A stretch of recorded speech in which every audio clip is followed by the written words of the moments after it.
noguqile ukhetha inkosi khoza thempelini lasemfundweni uMshumayeli umbonamba umkhokheli uMagomede. Ngiyabonga abantwana besezulwini ukuba phakathi kwenu ninto edelelekile nethukwayo nebizwa izici necingwa amaphutha kodwa makuthiwa abacinga izici kina ke bebeyini hayi bahluleka bayabona ukuthi ngeke beze belunga. Lento esiyiyo noma amaNazaretha eniyiyo into elikhuni kakhulu futhi into eyaziwayo ukuthi iyona elusizo emhlabeni kwimpilo yomuntu evusa isibusiso umuntu nekubo nakwisizwe bese sikuvuka kube kusiphila. Ingakho emhlabeni kwabaneshwa lokuthi mangabe uNkulunkulu ethumela uJesu kuba avuse uNazaretha oba sebulimele bukade buqhamuke noMose nabaprofeti. Uthe mangabe uJesu ebushumayela uNazaretha kwase kusuka izitha zobungcwele. Izitha zobungcwele zase zakhe icebo lokuthi akabulawe kodwa kube ngathi ubulewa amaJuda kuphela. Kanti laba babephethe icala ibona ngqo ababejaha ukuthi ahambe bese besehambile bese bezenza sengathi bakhathalele noma bayingxenye esemva kwakhe base beshintsha yonke lento. Balahlisa abatha baletha uSunday yokukhonza bashintsha yonke into bafaka into zabo. Wayese uNkulunkulu esizwela wayese ethumela isikhonzi senhlupheko ayibonga inkosi. Ithi mhlamhlathi kaMayekisa kwathi ezulwini sekucacile ukuthi emva kweundlu kufanele kuphume ingcwele ozomela igama likaNkulunkulu emhlabeni. Bathi kwasukuma ingonyama yamaZulu yayisiguqa phambu kwesihlalo sasezulwini yathi inkosi ngiyacela amawonhlele emhlabeni wehlela kwaZulu ngoba kwaZulu kunosizi. Wabuza uNkulunkulu ukuthi ngohlala kanjani namaZulu ngoba amadoda kwaZulu anamakhanda aqinile. Wathi inkosi ngicela ukukunika leli hele engiligqokile lami uba ugqoke lona ufike ufake lona kothi konke amadoda anamakhanda aqinile amekubona kwaZulu bese kuthanda bese kuthobela bese amakhanda yobhekisa phansi. Leli hele lifoko yafika yathatha uJanuary yawenza umhlangano omkhulu. uJanuary lo okhokho bethu ababelele esandlwane ngawo belele entabeni bafike babhekana nesibhamu esiphezulu basehlula ngento ongazi kanjani yenze kanjani lento ngaba ngathi uyahlanya ekhanda umuxoxa lonto. Kwathi umenza umhlangano wesibili ngoJuly omkhulu. Lo mhlangano waqondana nokulala kwengonyama ucetshwayo entabeni abelungu beyicinga baze bashisa isigodlo. uJuly wonke yayihambela le entabeni nathi kuthiwa sambe sishiya amakhaya siyofuna uNkulunkulu okhokho. Kwathi ngoOctober wenza umhlangano wesithathu yilapho ingonyama ekwathi makufanele kubatshaza uQueen ukuthi uhlule inkosi enamandla eAfrika. Makuhlafana abatshwazwe wehlelwa isehle esithile samphoqa ukuthi ahlale phansi ayikhodamene ibongozi. Ngifuna uyibone lento ukuthi ijulile futhi isuka kude. Khona umbhalo owangawuzwa ukuthi uThixo wabenamela okhokho benu wakhetha nina nzalo yabo emva kwabo ukuba athande nina ukuhlupheka kwabo nokumethemba kwabo kepha yena kuphendulekini. Njoba silana sihamba uhambo lokumela abantu abahamba ngobungcwele kodwa thina siyinqolo. Khona sisaba yonke into ngisho sihlale esukuma nje ethi kululeka isuka ngathi kupheka ngakimi. Mase inqolo kanjani sizokufika la ekufanele siye khona. Bantwana basezulwini awukho nowodwa umthetho kuleli bandla othi uma uphulile ungaboni ukuthi uyidalele wena inkinga.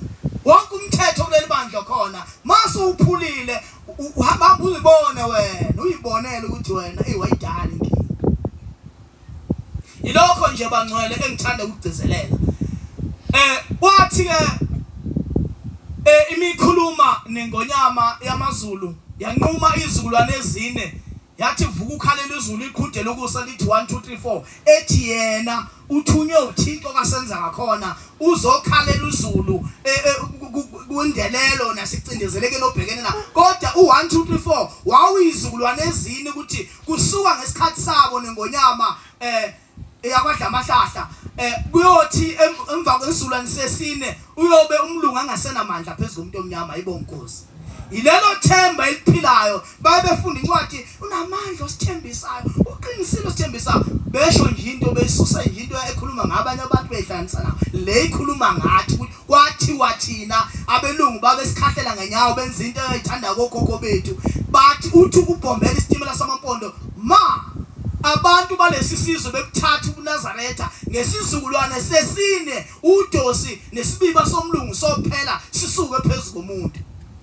elinye ilanga wabe inkosi yakaqwabe yabona inyawo ukuthi kukhona umuntu ofikayo la ebusuku ngapha ozogama yayise ihamba iyothenga unguqu noxhaka omkhulu yayise iumbela ukuthi ifuna ukumbamba mase umbelele noxhaka kuthi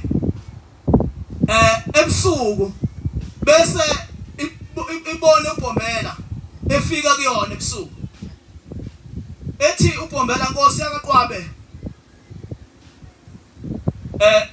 yini lo ibeke lapha bese esho ethi ke uBhombela yina usamethembi uShembe usubeka noxhaka njani susa lokhuzana hamba ususe le yanto leyana uShembe uzosebenza ngithi wena noShembe manje wayeseyivuka inkosi yakaqwabe ususa yabuyela yacambalala uthema ivuka isivukelo lesiguqweni ngo4 amaNazaretha avuka abe ilinendawo yali Nazaretha yokuthandaza engaphandle kwegama ngoba ikhali neindaba ekezenza ukuthi umthandazo wakho ungasheshe ulaleleke noma umthandazo lena ekhona ingageja kodwa ingageji ngolesithathu nangolesihlanu ingena kwesabatha ingageja ngalesikhathi lezo nsuku insuku ezibalekile ezikhethekile uboyibona ngoba zinesimali zinenkonzo ngabezana inkonzo yamaNazaretha yokulinda leyo umama Nazaretha engayithanda ngeke sihambe siguqela igodlo zabantu abathwele sithi sifuna usizo ngoba yilapho uShembe umbulala khona uShembe uphila kuwe uma ngesikhathi umhlanganisa nezinto ezinsukufa owakhuluma ngazo uShembe ukuthi ukufa kwabezizwe inkosi yathi mayiphuma eziguqweni ke ngo4 ekseni iphuma ngomuntu uyadaphuzela lana uyabala uthi 1 2 3 4 bese iphuma ehlehla akabona ukuthi khona into ombona nomonza njani enza lento bese kuthunyelwa kuBhombela emzini owayekuwo eyobikela ukuthi sekubanjwe umkhunkuli kodwa ubanjwe ngemiyalelo kaShembe emthandeni mabe umbikela uShembe bamfica uphezukwayo lo ngoma uyayicula ke umthakathi bebala bengamzuthini uBhombela uyayicula uthi vuka ukhalela izulu iqhude lokusa lithi 1 2 3 4 uma kodwa lemthetho ungayithandi kini ngeke kuse insizwe ziyonembatha uma lemthetho ungayithandi uma lolu hamba ungalithandi lolu uthando into yokuguqelwa embengeni uyicele sekucela izinto